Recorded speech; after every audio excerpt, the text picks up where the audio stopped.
பண்ணியிருக்காங்க. ஒரு குடும்பம் மாதிரி இருந்திருக்கும். அதுக்கு 47 வயசில் போகாது. என்ன உலகம் என்ன கடவுள்னு புரியல. என்ன வேகம்னு தெரியல. யமனுக்கு வேக வேகமாக திரைத்துறையிலேருந்து எல்லாரையும் அழைச்சிட்டே போகிறாரு. எத்தனையோ முறை கேப்டன் கூடயே நான் இந்த வீட்டுக்கு வந்திருக்கேன். எத்தனையோ நல்ல நிகழ்ச்சிகளுக்காக இந்த வீட்டுக்குள்ளே நான் வந்திருக்கேன்.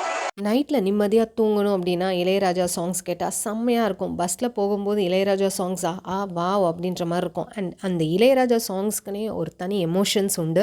அண்ட் அவருடைய மகள் இப்படி ஒரு சின்ன வயசில் இறந்து போனது கண்டிப்பாக ஒரு தீரா துயர் தான் எல்லாருக்குமே. திரையுலகத்தில் இப்போ அடிக்கடி நிறைய பிரபலங்கள் இறக்குறது ரொம்பவே சீக்கிரமாக நடந்துக்கிட்டே இருக்குது.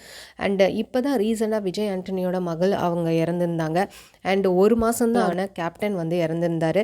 இப்போ கேப்டன் வீடு ஒய்ஃப் பிரேமலதா விஜயகாந்தும் வந்திருக்காங்க. எந்த ஒரு நிகழ்ச்சிக்குமே அவங்க இறந்ததுலேருந்து போகவே இல்லை. பட் இவங்க வீட்டுக்கு வந்திருக்கிறதுக்கு காரணம் பார்த்திங்கன்னா, கேப்டனுக்கும் அவங்களுக்கும் கல்யாணம் ஆகி முதலாக இளையராஜா சார் வீட்டுக்கு தான் அவங்க விருந்துக்கு போயிருக்காங்க. பயங்கரமான ஒரு விருந்து வச்சுருக்காங்க. அடிக்கடி நல்ல விஷயங்களுக்கு போவாங்க. அண்ட் அவங்க பார்த்து வளர்ந்த பொண்ணு தான் நம்ம பவதாரணி. இப்போது இப்படி ஒரு சின்ன வயசுலேயே போனது ரொம்பவே வருத்தத்துக்குரிய ஒரு விஷயம்னு சொல்லி அவங்க சொல்கிறாங்க. அண்ட் விஜய் ஆண்டனி சொல்லவே வேணாம், அவர் ரொம்ப சிம்பிள். அண்ட் அவருடைய மகள் இறந்து தற்கொலை பண்ணிக்கிட்டு இறந்தாங்க. அந்த துயர்லேருந்தே அவங்க இன்னும் மீண்டு வந்திருக்க மாட்டார். செய்தி கேள்விப்பட்டனே ஓடோடி ஆளாக நின்றுட்டுருக்காரு.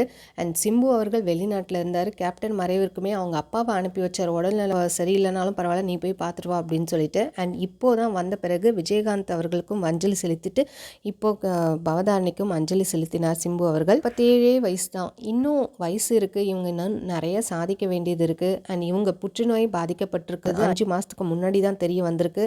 அதுவே 4th ஸ்டேஜ், ஒன்றுமே பண்ண முடியல. சரி, லாஸ்ட்டு தடவையாவது அந்த ஆயுர்வேதத்தில் ட்ரை பண்ணணும்னு இலங்கைக்கு போயிருக்காங்க. அங்கே தான் முடியாமல் அவங்க இது பண்ணியிருக்காங்க. 10 டேஸ்க்கு முன்னாடியே அவங்களுக்கு தெரிஞ்சு போச்சு நம்ம இனிமேல் நோ மோர் அப்படின்னு சொல்லிட்டு. அதனால் மன தைரியத்தெல்லாம் வர வச்சு, சொந்தக்காரங்களெல்லாம் வர வச்சு அவங்க பிறந்தநாளும் சிறப்பாக கொண்டாடி இருக்கதாகவும் தகவல் வெளியாகியிருக்கு.